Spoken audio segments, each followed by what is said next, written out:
episode 207 of Board Game Blitz, a podcast about all things board games that you can listen to in less time than it takes to choose whether you want to fight one horse-sized duck or 100 duck-sized horses. Board Game Blitz is sponsored by Gray Fox Games. This week, we're talking about how to choose what game to play. First, we discuss a couple games we've played recently, Infiltraitors, Math Rush, and Ceres. Then, we talk about what you should do if your group has trouble picking games to play on game night. And now, here are your hosts, Ambie and Crystal. One quick announcement before we hop into the main episode, and that is that we were so smart in our last episode in telling you that the Golden Geek Award nominations were coming soon, because guess what? They're open now.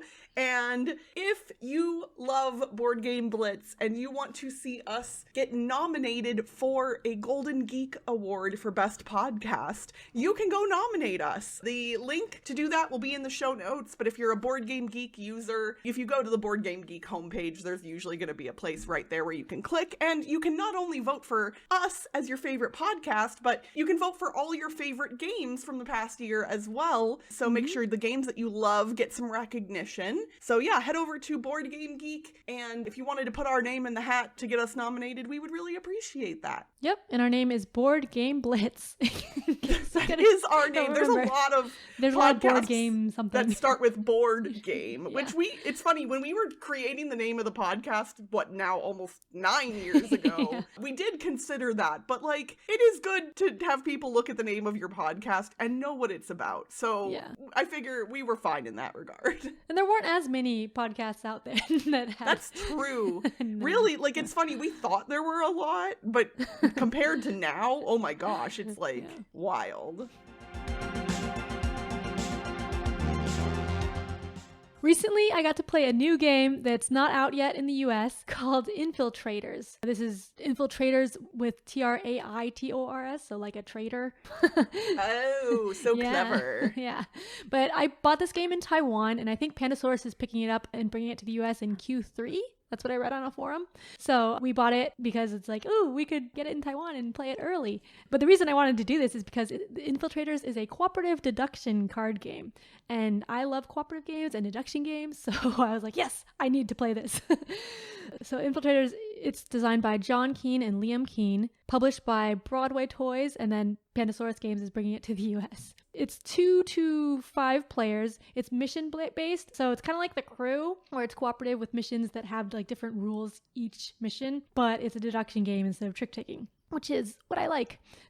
So the way it works is there's cards, different suits, colors, and numbered 2 through 15. And some of the cards are spies, I guess, and that's who you're trying, or like, what are they called? Suspects, and you're trying to figure out what those cards are, and you're all working together. So on your turn, you can either pick up one of the suspects, so then you'll have one of the suspects in front of you, and you can give clues for that suspect. So you can pick up a suspect on your turn, or give a clue for a suspect that's in front of you, or you can give a card to someone else who has a suspect, and they like use it as a clue, or you can accuse a suspect, or draw cards on your turn. So the way the clues work is you either put the card vertically or horizontally. So vertically means it's a match, which means it matches either the color or a multiple or divisor of the number. And you don't have to do math in your head. Like, it shows on the cards which cards match with it. So like a 3 could be a 3 or a 6 or a 9 or a 12 or a 15, because those are all multiples of 3. And whereas a 9 could match with a 9 or a 3 because there's no 18 in the deck. So it shows all the matches on the cards. So if a color or one of those matches match, then you put it vertically. Otherwise, you put it horizontally. So as you place more clues down, people can like eliminate cards like, okay, we know it's not red, and okay, this looks like it's going to be a blue card, and it's a multiple of 3, so it's one of these ones. And then people can accuse eventually. And the way you accuse is there's this cardboard gun that you point at the card that you're accusing, because it's an infiltrator, right? And you use up a bullet token to shoot it. So that's kind of cool. It looks cool. But yeah, I like the deduction, and the missions have different things to it. So we played a couple of missions. I played it 4 players, which was fun. We played a couple of missions, and like in one of the missions, usually the discard pile is open information, but to do some things you have to discard things face down, but like whatever's face up you see. So the cards that people have played, you can see and cross those off. But then in one of the missions, it was like you had to do that face down. So then we immediately forgot what cards had been played. Oh no. And we're like, oh no. But we still managed to win. But yeah, like I like deduction cooperative games a lot. And this one felt different than other deduction games I've played. And it looks cool. I like the theme of like the spy and you're pointing the gun at the card, which is kind of funny. And there's 20 missions in the game, plus 3 tutorial missions. We kind of skipped the second 2 tutorial missions because the first one was really easy.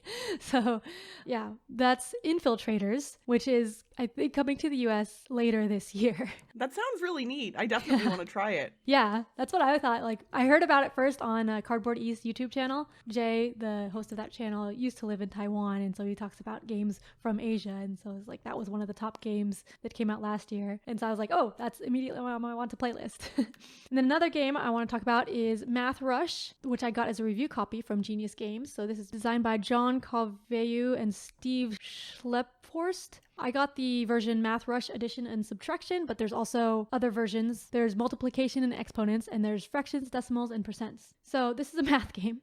What? Math? Yeah. And the one I got is the easier one. It's just addition and subtraction. But basically, it's a speed cooperative game where you're trying to place numbers in order. So you each have a hand of cards that have different math operations on them. So like addition, you have like 14 plus 3 or 10 plus 10. And you're trying to figure out what number that is, or like if it's higher or lower than the numbers that are on the table. And there's 3 different cards placed out at a time. It says like this has to be an increasing one, or this one has to be only even numbers but also decreasing or something.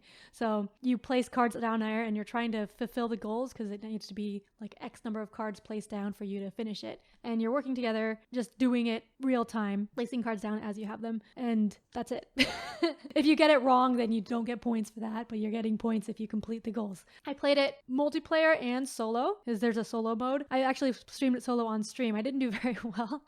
My mental math is a little rusty, but I was doing better by the 3rd round. But it's a lot easier with multiple players because like with solo, it's really hard to get like the score you need to get to win. Or they have like the different score tiers, which I think is the same for all player counts. It's just a different number of cards that people get at different player counts. But like with bunch of people, everyone can split up the math that they're doing because they are only doing math for their own cards kind of. So there's more minds working on the math at once, which makes it easier. Yeah, with solo, you're trying to do it all yourself, which is harder. So that's my excuse for not doing well in the solo mode. But when I played with 4 players, we won pretty easily. So it's also, I think, meant to be also for kids, like learning math and practicing their math. It says ages 8+. When I was that age, I was probably a lot better at addition and subtraction than I am now. So kids would... Oh yeah, no, yeah, 100%, right? Better at it. A speed math game, it would help having kids on my team. So I need to play it with kids. But my kids aren't that age yet. So when they're older... Your kids are pretty smart though. They'll be there before they're 8. I am certain. Yeah, I definitely... Mental math is a skill that you can train, which not everybody knows. When I was in middle school, in my gifted class, we would actually play a game. I'm sure that it wasn't unique to us. I think it's a game that exists in other forms, but like where one kid would be standing up and would stand behind another kid, and then the teacher would give us, usually it was multiplication based, but like multiplication problem. And it wasn't like, like 4 times 6. It was like bigger numbers, like stuff that you normally wouldn't think you could do in your head. But when you practice that kind of stuff, you can. And I remember being really good at like big mental math in middle school. Now, nothing. Literally, it's all gone. I have none of it left. And that makes me a little bit sad. But I remember really enjoying that game, which thinking back, I'm like, man, I was a nerd. Which I know already, but like, woof, that's nerdy. Yeah, I kind of wanted to learn abacus a while ago so that I could get better at mental math, because like that could help. And then doing abacus in your head, I think you can do like really tough mental math. But then I had kids and like kind of stopped practicing. So yeah.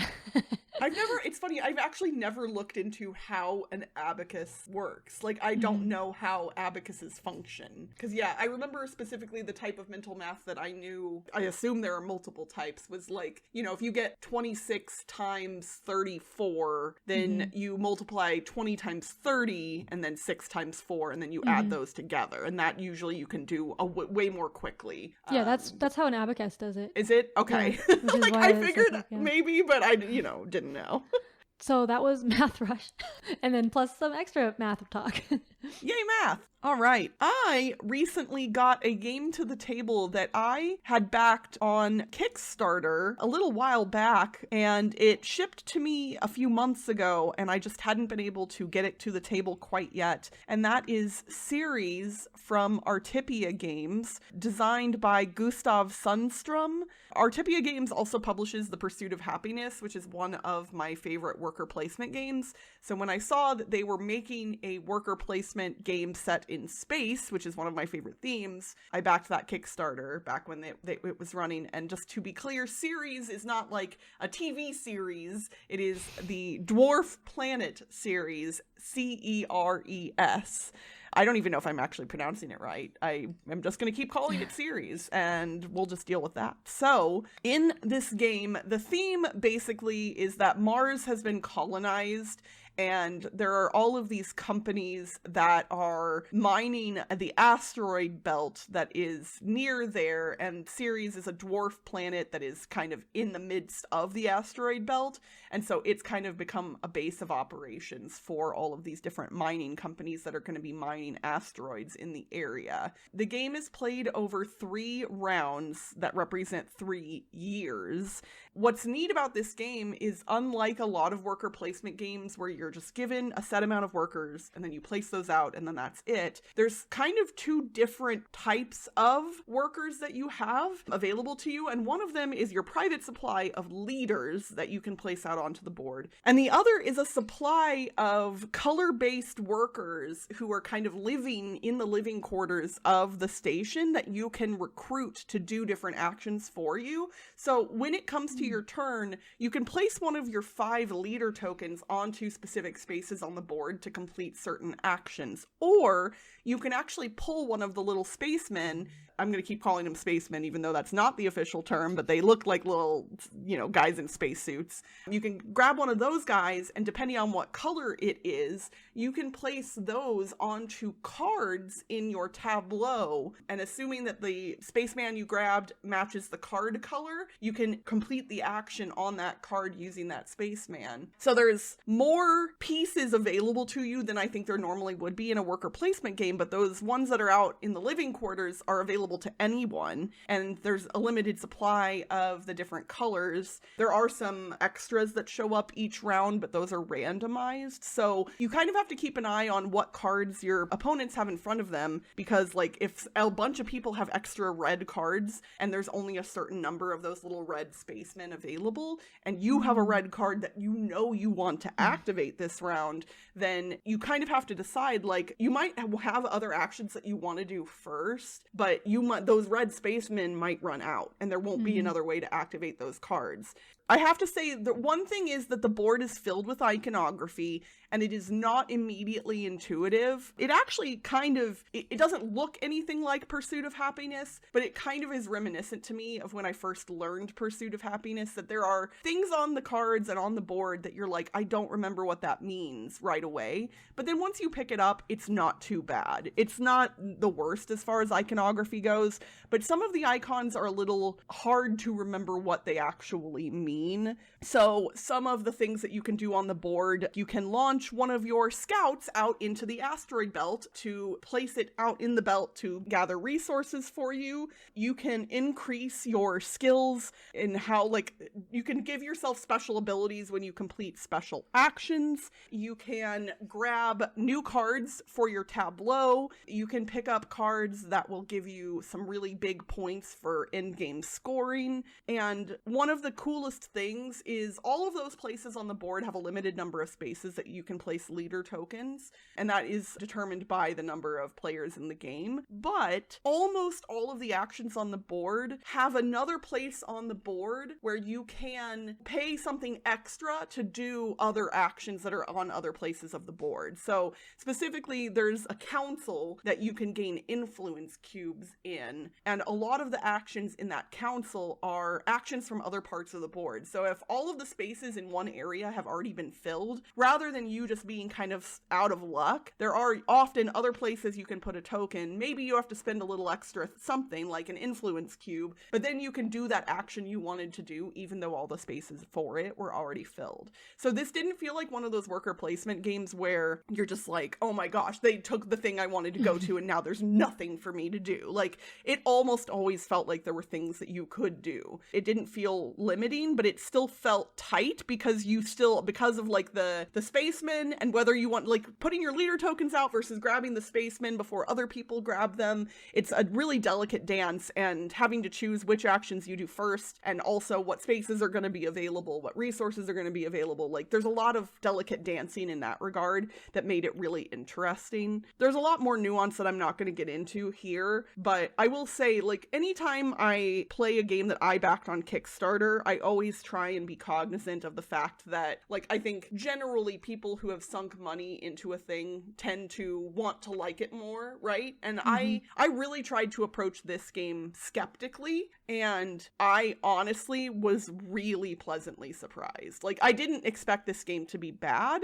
but it impressed me in ways that I did not anticipate. As soon as we got done playing it, me and the other two players all went, we want to play this again, like right now. We didn't because we didn't have time that night, but I think that's a really good sign, right? Like, we all were like, oh man, I can see where I could optimize that and how I could have done this better. And it's one of those games that you immediately go, oh, okay, now I kind of get it. And you really want to like play it again so you can do better. And I think that's the sign of a good worker placement game, is when you know that you can optimize things more. The theme, to me, the space theme, barely present, honestly. Like, it does not feel like a game where you're out in space. Even though the board is all spacey and you're theoretically mining asteroids, I didn't feel like I was in space at all. But I still loved it. So, like, I'll take it. It's okay. I would say it is not the most thematic Artipia has put out. Pursuit of Happiness still takes that crown for me. But yeah, because I feel like their other games have been pretty thematic, or the ones that I've played, Pursuit of Happiness, Kitchen Rush. Yeah, and this one,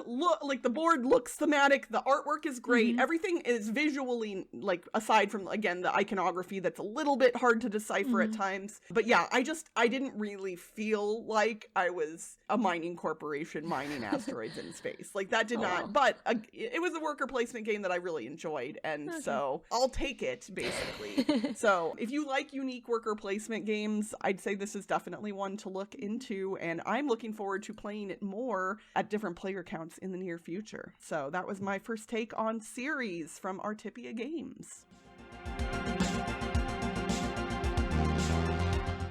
A few episodes ago, I think we mentioned in passing that it's very hard for groups to pick a game sometimes to play. And yes, so we decided to... Yes, that's a thing. Yeah, that is a thing. So we decided to make an episode about that. Coincidentally, someone in our Discord, Robot Wizard, talked about how their group picks the what we're going to play thing, how they solve that problem. So they made a game called the Board Game. So they use a game to pick what game they're playing. So they have like a big description of it in our Discord server. So join our Discord if you want to see that. And they also have full rules written out that they said they can send you if you want.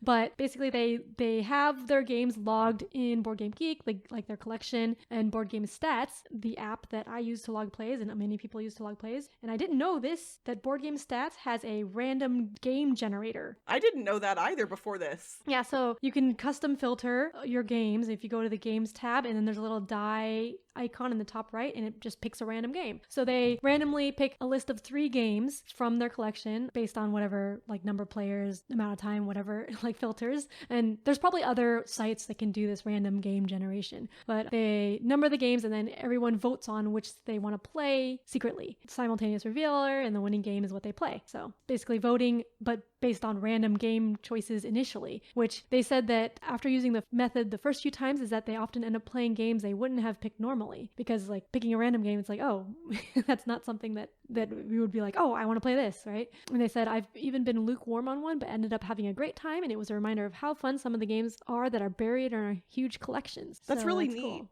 Yeah. First off, I think it's an amazing idea and I love it. But the thing that immediately like worries my brain in particular is there are some games in my collection that I haven't played in long enough that I would be scared that I wouldn't be able to teach them properly. And so I'd be curious to hear from Robot Wizard like how they account for that potentially. Because yeah, like I wouldn't want to omit all the heavy games or all the ones that would be more difficult to teach, but I also wouldn't want to do a bad teach of a game. So I wonder, did he say, did they say that they pick them like in advance or right away, like right before they play? Well, they generate the list following agreed upon parameters. So maybe like while you're generating the random list, you can veto them or something like that. Yeah, maybe. I can't teach this, so.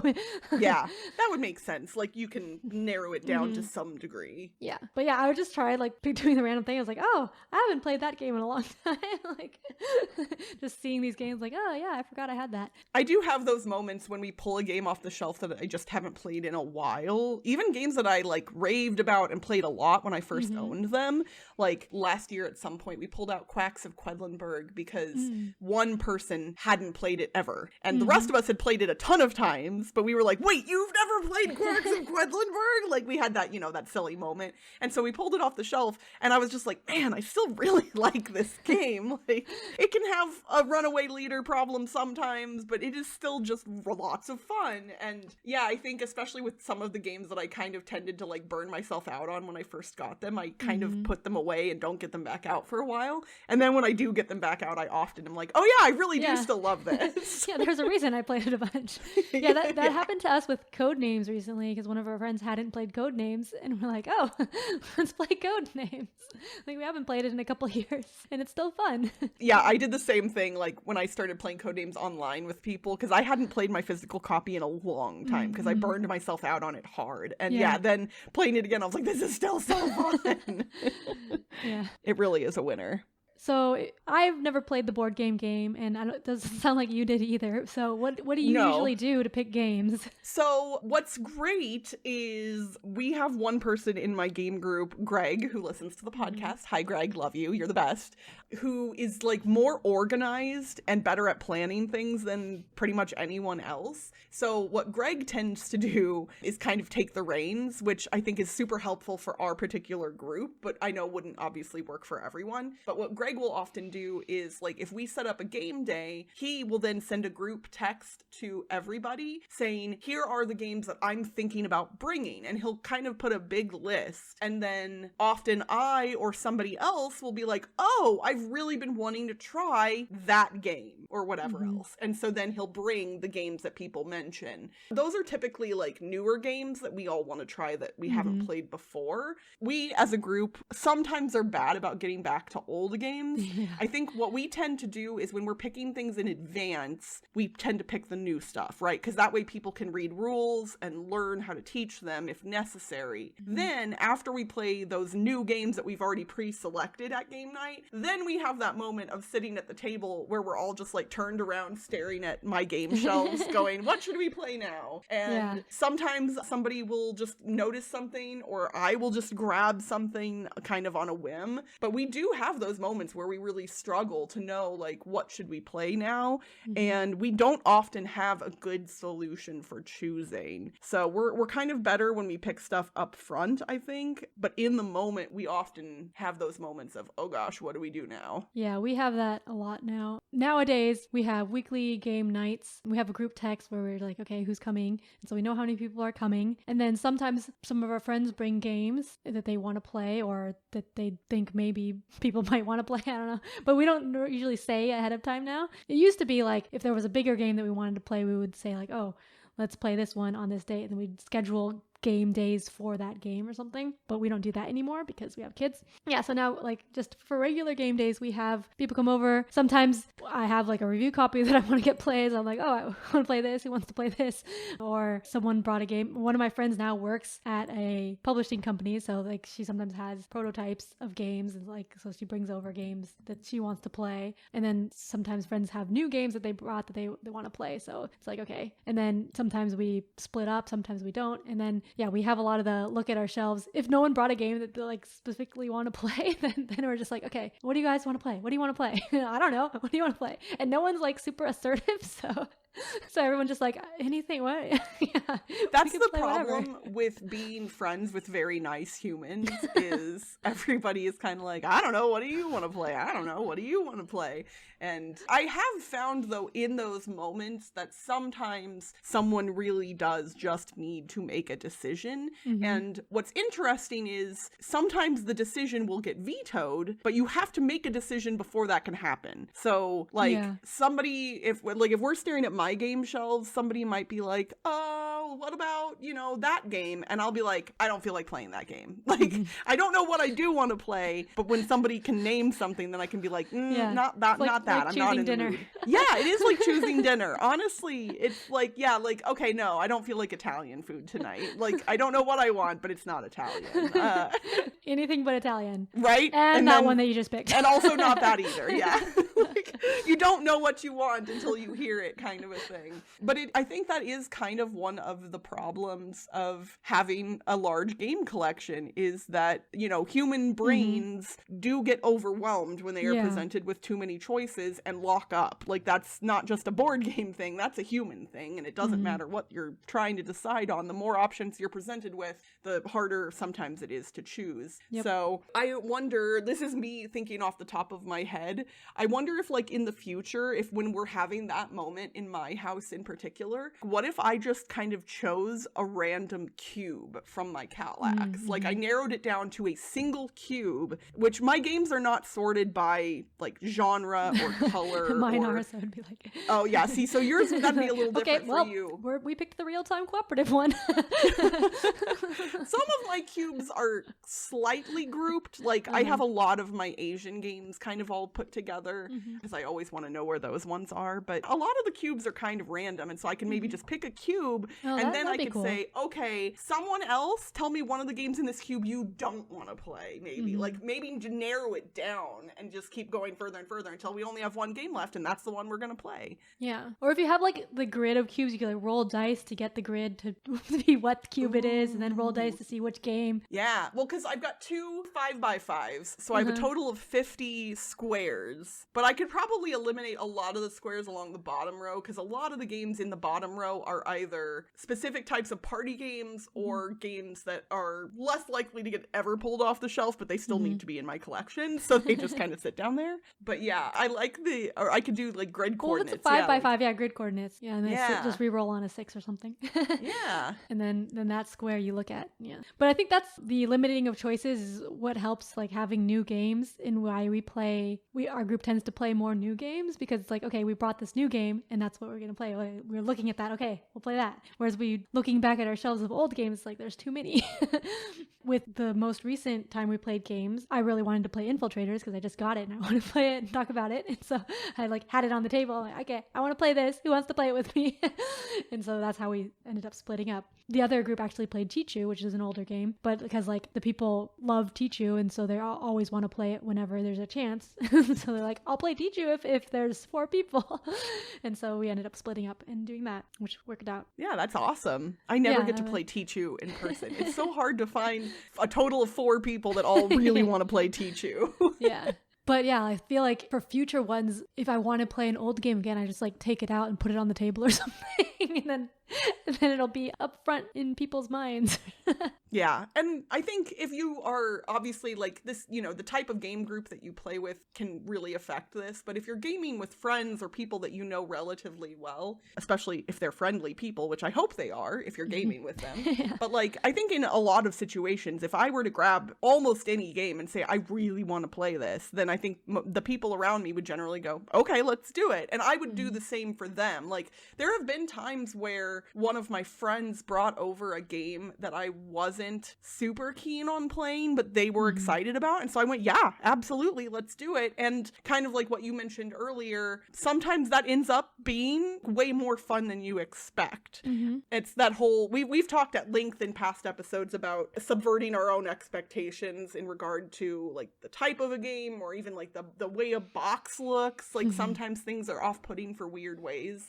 And I think, you know, having somebody else make that choice can help subvert your own expectations about a thing and force you into something, which could be a lot of fun.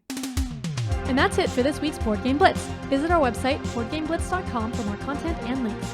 This episode was sponsored by Grey Fox Games. Late pledges are still available for Clans of Midgard and Reavers of Midgard the card game, so don't miss your chance to add to your Midgard game collection. And if you want to buy games at greyfoxgames.com, you can get 20% off non-exclusive items by using the code BGBLITZ24 at checkout. Join the Blitzketeer community on Discord for game nights, discussions, and more by following the link in the show notes. Support the show by leaving us a rating and review on your podcast provider. And if you like us a lot and want to support us monetarily and get some cool perks, check out our Ko-fi at ko-fi.com/boardgameblitz today. Our theme song was composed by Andrew Morrow. Until next time, we can play with this, or we can play with that. We can play with this, or we can play with that. We can play with this, or we can play with that. I think we'll play with this, because this game's where it's at. Bye, everyone!